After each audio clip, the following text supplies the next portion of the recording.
Membedakan itu mereka di sana karena sudah maju, jadi ya sepak bola yang baik dan benar kalau menurut saya.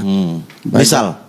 baik dan benar cara passing mereka, kontrol. Jadi sana tuh passing, kelebihan mereka passing, kontrol dengan mengerti taktik, strategi. Oh, pahami strategi pelatih mau main kayak bagaimana. Jadi ya kalau untuk sekarang tidak tahu bedakan dengan Indonesia, tapi sejauh yang saya lihat ya itu maksudnya passing, kontrol dengan memahami taktik, strategi itu. Jadi kalau di kita kebanyakan ya lebih itu. Iya. Jadi di sini orangnya yang cepat. Kalau di Thailand bolanya cepat. Karena passing. Oh, di ruang kosong. Ruang kosong gitu. Jadi bolanya cepat. Kalau kita kan ya kasih ke tiang corner aja. Nanti ada. Kasih ke tiang corner sampai baru ada orang kah? And football is they run a lot, you know. Yes. In Europe, someone don't want to run. Yes, just play easy. But yes. But here everyone running, so it's hard. In Europe, maybe tiki-taka. Yes, tiki-taka, just pass and finish. But In Indonesia, it's different. yes, everyone run. It's different. Oke, ulang coba. Ya, teman-teman, opening video ini merupakan statement yang disampaikan oleh Yanto Basna terkait tentang perbedaan Liga Indonesia dan Liga Thailand. For your information, Yanto Basna pernah bermain di Liga Thailand. Lalu dijawab oleh Yanto Basna bahwa Liga Thailand itu bermain sepak bola baik dan benar, kontrol baik, passing baik, dan pemahaman taktik pemainnya baik. Sedangkan Indonesia cenderung bermain lari, kebanyakan lari,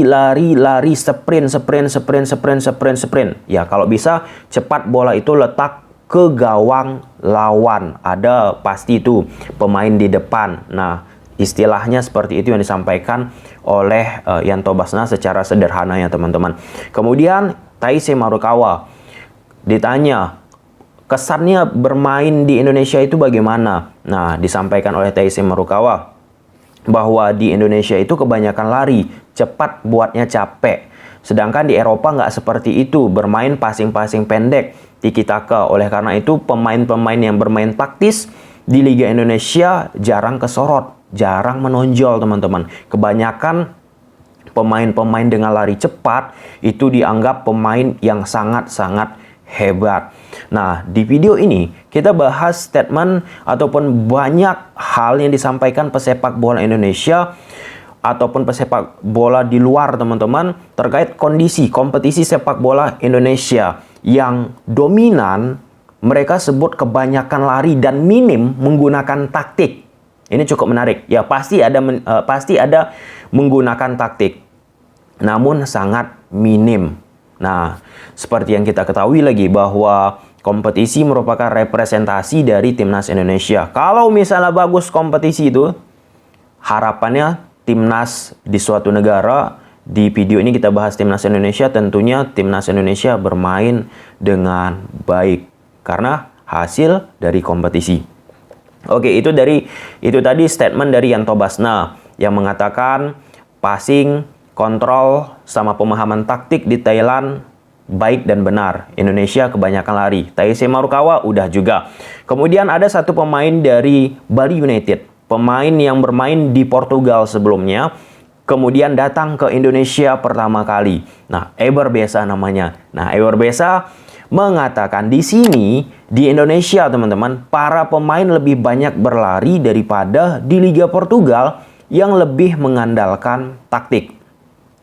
Dari statement Yanto Basna, dari statement Taisei Marukawa, semua nyambung dengan statement yang kita sampaikan dari Eber Besa, pemain Bali United. Banyak lari tapi minim menggunakan taktik.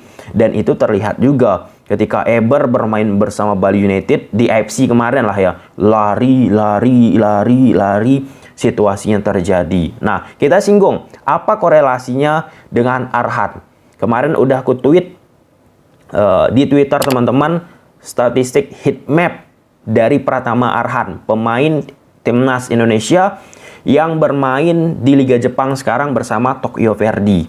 Nah, di situ terlihat Arhan banyak lari, baik itu sprint pendek, ataupun beberapa momentum melakukan sprint lari jarak jauh ya teman-teman ya. Kurang lebih seperti itu. Apakah itu sesuatu hal yang istimewa? Tentunya tidak. Karena kultur sepak bola Indonesia sudah melakukan hal tersebut dari pernyataan-pernyataan pemain-pemain profesional yang pernah bermain di Liga Indonesia bahkan sampai sekarang aktif. Oke, kita gerak nih ke statement pemain selanjutnya, Ali Sesai dari PSIS Semarang ya, sekarang timnya bermain.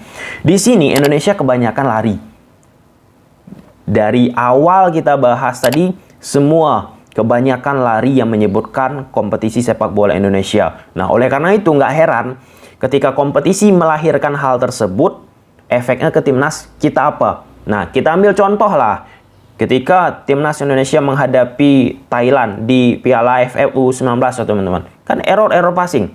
Kontrol passing nggak maksimal, under pressure sering, dan beberapa momentum lari dicoba oleh pemain timnas Indonesia. Ini tanpa mendiskreditkan. Kita membahas terkait tentang kultur sepak bola kompetisi dari Liga 1 Indonesia. Karena visi dan misi dari PT LIB selaku operator sepak bola Indonesia mengatakan ingin mewujudkan kompetisi yang menarik ditonton. Pertandingan sepak bola yang menarik ditonton. Nah, alangkah lebih baiknya semakin menarik kalau misalnya nggak hanya kebanyakan lari. Nah, itu mungkin subjektif dari aku. Tetapi pemain-pemain yang datang ke Indonesia ataupun pemain Indonesia yang pernah bermain di luar kemudian balik ke Indonesia mengatakan hal demikian. Terlalu banyak lari. Kemudian Hugo Gomez Jaja, ini pemain Madura United yang pertama juga datang ke Indonesia. Sepak bola di Indonesia itu lebih mengandalkan kecepatan. Suka lari dan lari. Kalau di Brazil itu lebih suka sering mengumpan pendek dan lain sebagainya. Udah beberapa pemain mengatakan kebanyakan lari. Aku tidak mengatakan itu salah ya, tetapi kita ya kan rujukan kita tentunya sepak bola Eropa dan ada juga rujukan orang beberapa ke Brazil karena banyak menghasilkan Piala Dunia dan lain sebagainya. Nggak salah kita belajar dari negara-negara yang sukses. Oke. Kemudian dari Parsyad Nur pernah melakukan trial di Persib Bandung. Dia mengatakan di Indonesia lebih banyak mengandalkan lari. Di Eropa itu lebih taktikal. Tidak banyak berlari tapi lebih banyak taktik. Menutup ruang. Intinya tidak banyak berlari teman-teman. Nah, Parsyad Nur ini memang pada saat melakukan trial di Persib nggak begitu terlihat. Karena memang dia nggak tipikal pelari. Nah, ini kita nggak bicara tentang Parsyad Nur aja, tetapi lebih luas. Cenderung kita sebagai supporter Indonesia ataupun supporter yang menonton klub kita, biasanya kita terkagum-kagum kalau misalnya lari ya kencang, skill individualnya kelok-kelok gini ya, seperti Messi lah, seperti Ronaldo. Itu sudah pasti kita sebut pemain-pemain yang berkualitas. Sedangkan pemain-pemain yang ya mungkin bermain taktis, bermain nggak banyak lari, itu ya disebut kurang berkontribusi lah, nggak ada memberikan apapun terhadap timnya lah. Padahal kalau kita bicara teman-teman, di Eropa banyak loh pemain-pemain nggak banyak lari, tetapi dia mampu sebagai pemain yang berpengaruh dalam satu tim tersebut. Nah, ini mengapa penyebab seperti itu? Kembali ke pembinaan teman-teman. Febri Haryadi disebut oleh Coach Bima Sakti itu di SSB dilatih lari 50 meter. Artinya apa? Kembali ke pembinaan usia dini. Case-nya lagi, Luis Mia ketika datang ke timnas Indonesia dia sampaikan, aku nggak melatih lo lagi Thiago Alcantara, Juan Mata dari sisi passing, crossing itu nggak dilatih ya karena pembinaan usia dini udah baik, udah kuat, udah bagus teman-teman. Sedangkan ketika di Indonesia, Luis Mia katakan, aku harus mulai dari nol lagi, melatih dari dasar. Kembali kan ke pembinaan usia dini teman-teman. Kemudian ex pelatih Malaysia Boyan Hodak yang pernah juga melatih PSM Makassar sebentar. Dia mengatakan pemain Indonesia cuma bisa lari. Ini dari berbagai macam angle, biar objektif ya. Kemudian Greg Nukolo yang pernah bermain di Thailand. Pemain kita banyak lari, 1-2 operan lalu hilang bola. Ujung-ujungnya passing, kontrol. Yang mana itu merupakan salah satu penyebab template menurut aku ya. Ketika timnas Indonesia kalah ataupun tidak bermain optimal. Cobalah kita saksikan.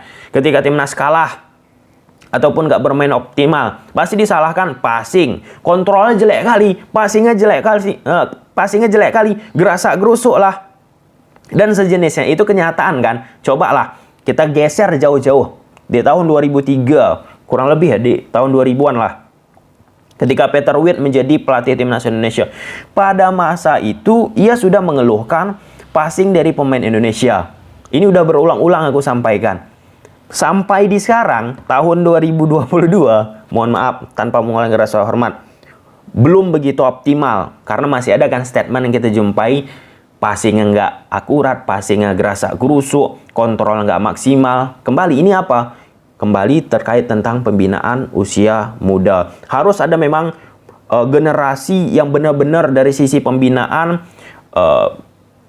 mengikuti modul yang telah ditetapkan oleh federasi, di dalam ini PSSI, mau kemana dibawa sepak bola Indonesia. Nah, seperti yang kita tahu teman-teman, Villanesia kan udah ada. Aku bukan mengatakan itu tidak digunakan, mungkin belum optimal diimplementasikan secara komprehensif. Sampai situ jelas ya teman-teman.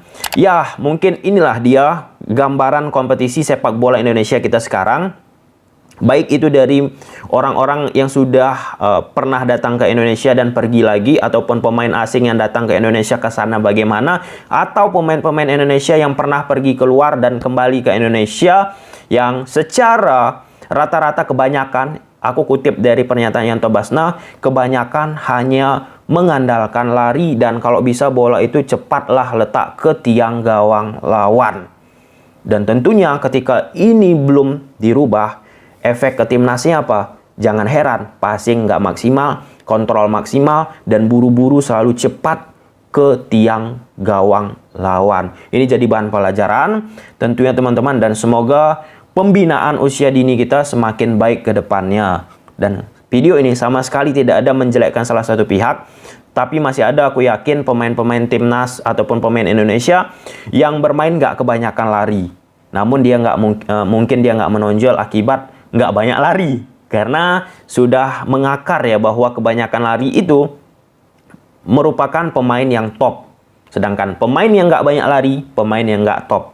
Itu mungkin stigma-stigma yang sering kita jumpai di Indonesia. Oke, sampai sini aja videonya. Bye.